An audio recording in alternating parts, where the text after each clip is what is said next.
Once upon a time, the king was in his castle, pacing back and forth. So come on out here with me, Your Highness. You're going to pace back and forth, trying to look as nervous as you can. Kings never did these things alone. They always had knights with them. So come on out, knights. You want to pace with the king. They're all chewing on their fingernails. Their knees are wobbling. They're wiping the sweat from their brows. But why are the king and all of his knights so nervous? Is the palace under attack? No. Did the castle run out of cheese? No. Well, they're nervously pacing because the queen is about to have her first baby. But this is the way kings and knights used to act whenever queens had babies. And there at noon, everybody in the palace froze. They held their hands up to their ears, for they heard a beautiful sound. The queen came out of the nursery with her ladies in waiting. The king ran over and scooped the baby up from the blanket. He said, "Oh, let me see my child. Look at him. He's got my eyes, he's got my nose. I just put a beard on him and he'll look just like me. Isn't he handsome, darling? We shall call him Ludwig after me." But the queen shook her head and folded her arms. She said, "No, no, darling. Take a closer look before you call her Ludwig." The king looked into the baby's eyes and said, "Oh, you're right, little baby girl. Well, we won't call her Ludwig. Instead, we'll call her Ludwina after me." The knights lifted their swords into the air and cheered, "Huzzah!" Your sword, you Well, the king put the baby back into the blanket and lifted his scepter. He said, "This calls for a feast. Follow me, everyone, back to the great hall." They all marched into the great hall, where they dined on delicious food late into the night. But on the other side of the kingdom, the wicked king and his minions were also pacing back and forth. Come on out here, Spriggans. They were chewing on their claws. They were so nervous. They were wringing their tails anxiously. Some of them were even gently bopping each other on the head with their swords. And as the moon passed behind a clouded midnight, the Spriggans' horns and ears perked up to hear the bone-chilling cries of the changeling child. The queen of the Spriggans came out of her dungeon nursery carrying a little monster. The king ran over and snatched the baby from her. Yeah, she's right over there. But maybe we should have given her ears instead of horns.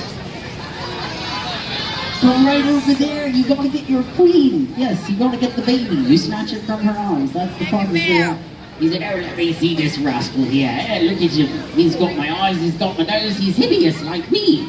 I'll call him Rufus after me." The queen grabbed the baby back from him and said, "No, it's a little baby girl. We'll call her Rufus. No way, no how." He grabbed the baby back from her. He said, "No, I says it's a boy." "No, it's a girl." "No, boy." "Girl, boy, girl, girl, boy, boy, girl." Don't trick me, fine. We won't call her Rufus. We'll call her Rufette. The Spriggans grinned their wicked grins and huddled their heads together to begin cooking up mischief. They began to whisper, and the lower their heads got, the more wicked their mischief became. Their heads went lower and lower and lower until they were practically lying on the dungeon floor. That's when the Spriggans jumped to their feet and let out an evil laugh. Then they did a silly dance on the way back to their dungeons. Let's give our Spriggans a boo.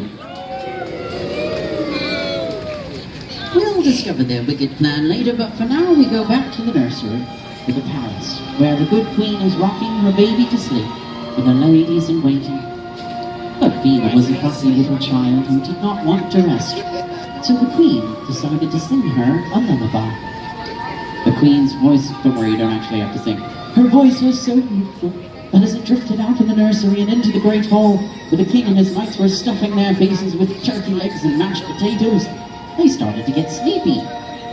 They yawned and stretched, until one by one they all fell fast asleep, face first in their mashed potatoes. And no one was left awake in the palace, except the queen, the ladies in waiting, the little princess, and two knights who had too much caffeine before bedtime. But over on the other side of the kingdom, the Spriggans came lurking out of their dungeons. They snuck and they sneaked and they crept and they creeped into the courtyard, where they stopped and grabbed their tails. They started swirling them round in circles, and in their sweetest voices they called out, Yoo-hoo! Queen! Ladies in waiting. The queen and the ladies in waiting looked down from the balcony, and when they saw the Spriggans, they opened their mouths to scream. But it was too late. They were already hypnotized. In a trance, they placed the princess on the nursery floor and went sleepwalking back to the great hall.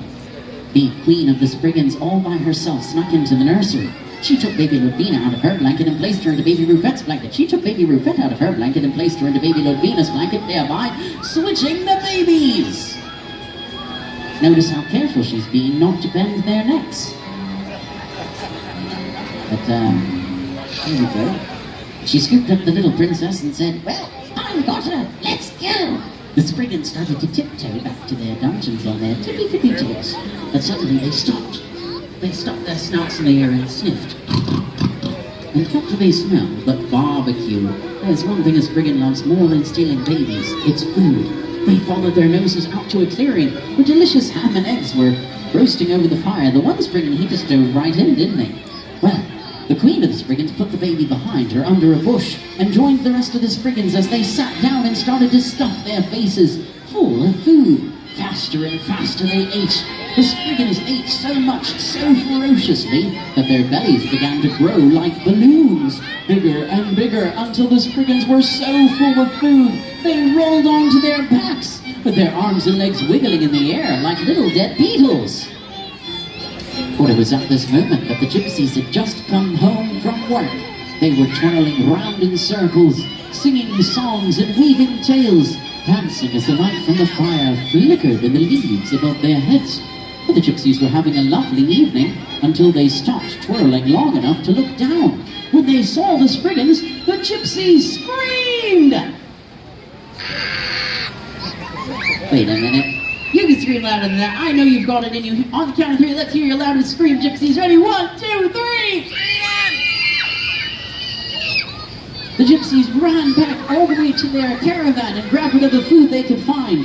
Pickles and onions, breadsticks and eggplants and sausages and corn and broccolis. And once each gypsy was armed and dangerous, the gypsies ran back over to the Spriggans, lifted the food high above their heads.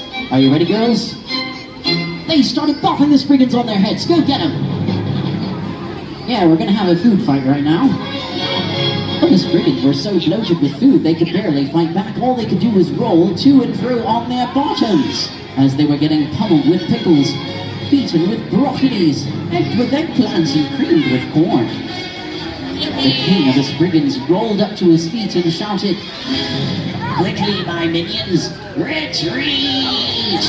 The Spriggans went waddling back into their dungeons with their tails between their legs. The gypsies gathered around the campfire and threw their food up into the sky, letting out a cheer. Let's hear it for our brave gypsy fighters.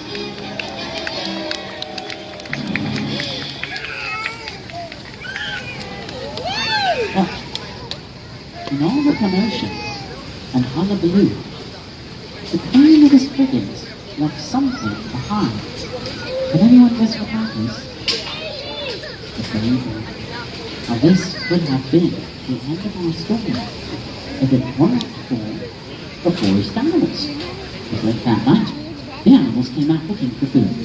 There were 2 skunks, a butterfly, and a wolf. They were scattering around the forest, sniffing high and low, trying to find something delicious to eat. I think that's when the wolf discovered the baby first. The wolf nuzzled her way under the bush and said, "Ow!" She said, "Come over here, everyone. Look what I found, a strange creature." The animals gathered around, leaned in, and sniffed. The skunks pinched their noses and said, "Hee-hoo, my oh my. It smells almost as bad as we do, but it doesn't look a thing like us. What could it be?" It's okay. The butterfly flapped her wings. "Why, I think I know what it is," said the butterfly.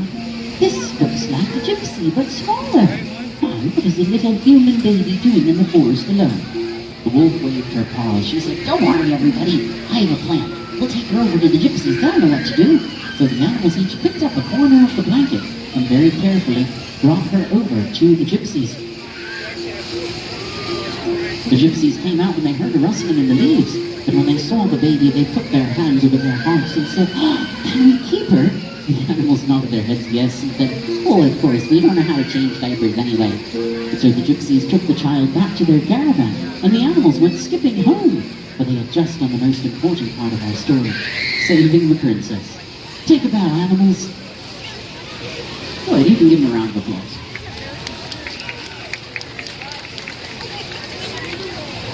The gypsies took the child in and raised her as one of their own.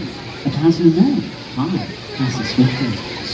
As the child grew, she learned all the ways of the forest, how to speak to the animals in their own tongues and gather magic herbs for healing. She learned song from the birds and laughter from the rippling brooks, and how to read your future in the stars. 16 years later, she grew up to be this most beautiful, lovable, and talented young lady. Here she is now, the Gypsy Princess. Go ahead, you can take a bow. But now we return to the palace, where things aren't going so well for our king and queen. Come on over here, king and queen. Come stand by my side, look out over your kingdom, and show them your saddest, sad faces. The king and queen are miserable, because although they raised their daughter with love and kindness, the wicked princess known as Ludvina was neither loving nor kind. Every day she would run out into their bedroom and stick her tongue out at them. Did she do it? And what's worse is at the age of 3, Ludvina sprouted an olive green tail. But olive green was the king and queen's least favorite color. She would put gum in the queen's hair and spiders in the knight's shoes. The queen would go running back to her throne room every day with her head in her hands. But the king took things much worse. He had become gravely ill. No longer could he lead his kingdom. All he would do is lie in his golden bed all day long, cuddled up with his favorite purple pillow, sucking on his thumb from time to time. There we go. By now, the king was on his deathbed. The doctors had given him 1 week to live. But was Ludvina by her father's side? Oh no. By now she was so wicked, her favorite thing to do was hunt little animals in the forest just for the fun of it. Well, that's what she's doing right now. And, animals? Come on, I guess that Ludvina can shoot you. If you want to run around her in a big circle, it makes it more exciting for everyone. Ludvina put the arrow into her bow. She pulled back the string.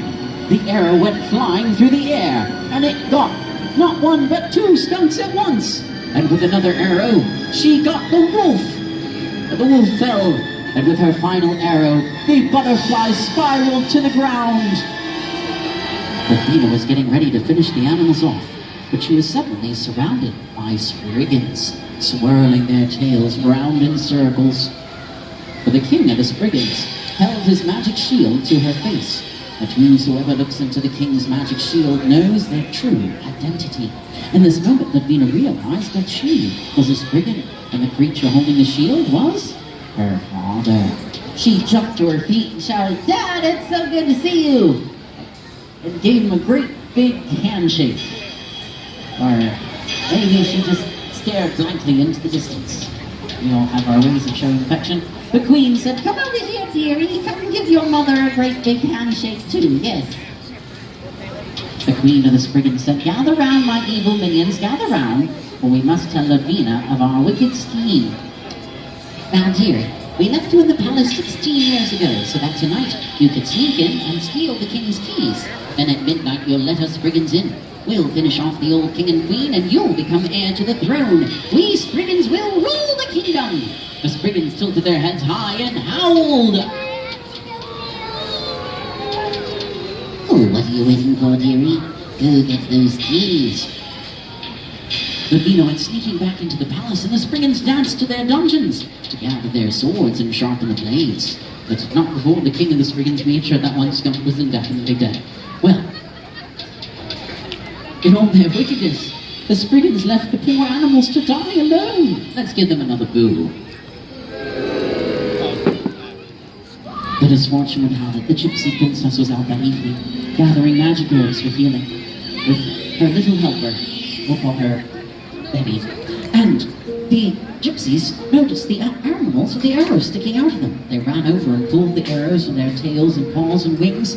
But then the Gypsy Princess reached into her bag for her magic green herbs. She crushed them and sprinkled them over the animals' wounds. The animals instantly felt better. They jumped to their feet, ran over and gave the Gypsy Princess a group hug. They said, "Thank you so much, you saved our lives." But while we were lying here dying, we overheard the Spriggans' wicked plan. They're going to take over the kingdom. We also learned that the girl in the palace is not the king's real daughter. She's a changeling imposter. And we have good reason to believe that you are the king's long-lost heir. The Gypsy Princess said, "Oh, animals, what terrible news. You go home to rest your wounds, and I'll take care of this." The animals returned to the woods, but the Gypsy Princess returned to her caravan. She grabbed her fighting pickle and said, "Quickly, come with me, my sisters. Follow me and run for your lives. The kingdom is in danger." Off they went dashing by a secret path in the moonlight that only the Gypsy Princess knew. But this gypsy, she took a completely different path. Meanwhile, the Spriggans came marching out of their dungeons up to the palace gates. They stopped right here and waited for midnight. And as the bells tolled 12, Ludwina came creeping out into the courtyard to unlock the gates. Meanwhile, the gypsies had made it to the back doors of the palace. They were banging away with their food, shouting at the top of their lungs, "The Spriggans are coming! The Spriggans are coming!" But this woke up the knights. Ludwina unlocked the gates, but before the Spriggans could rush in, the knights came rushing out, and a great slow-motion battle began! Steel clashed with steel, sparks flew over the castle, but the gypsies thought that the Spriggans could use a little bit of help. So the gypsies ran down into the battlefield and started bombing those Spriggans over their heads. But the noise from the battle was so loud it had awoken the queen and her ladies-in-waiting. The queen and the ladies-in-waiting ran over to the window and threw the shutters wide. When they saw the battle below, they let out a scream. They ran over to the king and started shaking him by the shoulder. They said, wake up, your majesty, there's a battle going on." The king just laid there and said, "Leave me alone, girls. Can't you see I'm sad?" The queen put her hands on her hips and said, "You've been sad for 16 years and I think it's time you snapped out of it." The ladies-in-waiting ran over here to the side of the king's bed. They grabbed his blanket, tugged with all their might, and rolled him onto the floor with a kerplop. The king was furious. He jumped to his feet, stormed to the center of the battlefield, and raising his scepter, he shouted, "Everybody stop!" They froze in the silliest positions imaginable. He said, "What is the meaning of all this nonsense?" No one had seen the king so formidable or so angry they were too afraid to speak, except the wicked princess Ludwina. She dropped her sword and ran over to the king. She said, "I'll tell you what's going on, your highness. I mean, Daddy. You see these wicked gypsies here? They have planned to finish you off in your sleep. And the Spriggans and I came to save your life, right, Spriggans?" The Spriggans nervously honked their heads in. The king said, "Why, Ludwina, that's the nicest thing you've done for me in 16 years. Perhaps there is hope for you yet." But the Gypsy Princess ran forward and threw her pickles upon the ground. She said, "That's not true, your majesty. The gypsies and I are here to save you from the wicked Spriggans. But this girl in the pointy blue hat isn't even your real daughter. I am." Everybody in the kingdom, including the audience, put their hands on their cheeks and gasped. But the king didn't know whom to believe. He looked at the Gypsy Princess and back at Ludwina. Gypsy Princess, Ludwina. Gypsy Princess, Ludwina. Gypsy Princess, Ludwina. Back and forth, as if faster, faster, to look like he had two heads spinning. Finally, his eyes rested upon the Gypsy Princess, and he frowned. For 16 years of illness had clouded the king's judgment. He said, "Young lady, do you know what a lie to the king is called? It's called treason. And there is only one punishment for treason." The king raised his scepter high, opened his mouth, and is about to pronounce the death sentence upon the Gypsy Princess. But before he could utter the fatal words, the palace gates flew open, and a unicorn appeared. She said, "Your majesty, before you pass judgment, think twice." She touched the king once upon his head, at once upon his heart. Let there first be a test. Whichever of these girls can heal you is your true daughter and rightful heir to your throne. And with that, the unicorn vanished as quickly as she had arrived. Very well, said the king, we shall have this test. Knoebels, Gypsy Princess, stay where you are. Everyone else in the kingdom, take 3 giant steps back and sit down. The king looked at the girl with the pointy blue hat. Knoebels, you seem to be my true daughter. Come, heal me, won't you? Knoebels turned around to the king and put her hand upon his shoulder. But instead of feeling better, he felt worse. His guts tied up in a knot. His knees started to tremble. The king fell flat on his back, coughing and gasping for breath. But Knoebels was so embarrassed that she ran behind the Spriggans to hide her face. Or maybe she just stood there petrified. But the Gypsy Princess came over to the king and knelt down by his side. She closed her arms and placed her hand upon the king's crown. Concentrating with all her might, a golden glow flowed from her fingertips, filling the king's cold, aching bones with warmth and life. The king's eyes fluttered open wide. He jumped to his feet, spun around in a circle and cried, "By Jove, that's the best I felt in 16 years!" And there before him stood the Gypsy Princess.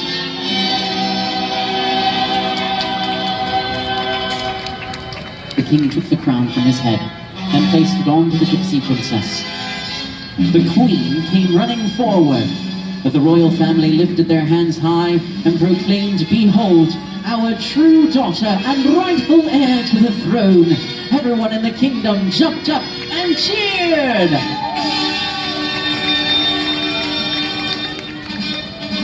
Except the Spriggans. What are you cheering about? They said, "Uh-oh, we better get out of here." But before they could run, the knights were already hot on their tails. Another slow-motion battle began. But the Gypsy Princess lifted her hands and said, "Knights, halt! I have a better idea. No more fighting today. Instead of putting these Spriggans to death, I say, we put them to work." And with a little whistle, the animals came to her side. "Spriggans, do you see these animals here? For too many years you've treated them with cruelty, stealing their food, destroying their homes, and hunting their friends to near extinction. I declare that the Spriggans shall be the animals' caretakers. Feed them 3 square meals a day, and scratch them behind their ears and wings every once in a while, starting right now." The Spriggans ran over to the animals, began patting them on their heads, giving them little treats and telling them how cute and adorable they were. And in doing so, the Spriggans had done something they had never done before. Why, for once, they had done something kind for someone other than themselves. But this made them feel strange. Instead of feeling evil and selfish, they felt caring and loving. These Spriggans grabbed their tails and started swirling them around. But they didn't make anybody hypnotized. They made everyone in the kingdom happy. Smiles spread across their faces. Everybody's hands mysteriously drifted up to the sky. But before they knew it, everybody in the kingdom was snapping their fingers and swirling in circles. Faster and faster and faster they twirled, till they looked like twirling tops. Then they stopped, switched arms, switched legs, and spun the other way.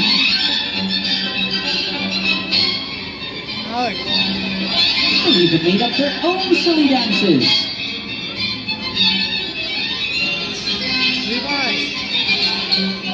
And finally, at the end of their celebration, they went dancing to the very center of the king's courtyard. They lifted their hands up to the stars and let out the loudest cheer Knoebels has ever heard. Then they did the strangest thing of all. They turned to face their audience, and they all took a great big bow to thunderous applause, because that's the end of our show. Oh, keep bowing, they're still clapping. Keep clapping, they're still bowing.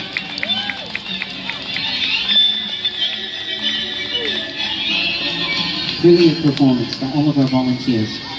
Now, if anybody is wondering how the unicorn was able to help the king find his true daughter, it's because her horn is magic, and it stands for the power of truth. If you'd like, you can meet our unicorn right down here, and she can give you some of her good magic. But before you go, we do have a few more surprises for you. Take a look around, and you may have noticed 1, 2, 3, 4 video cameras. The show you are all in has been recorded and mixed live too. DVD by my friend Enid in the back. We also have smaller souvenirs for sale, hand-painted unicorn horn necklaces, storybooks,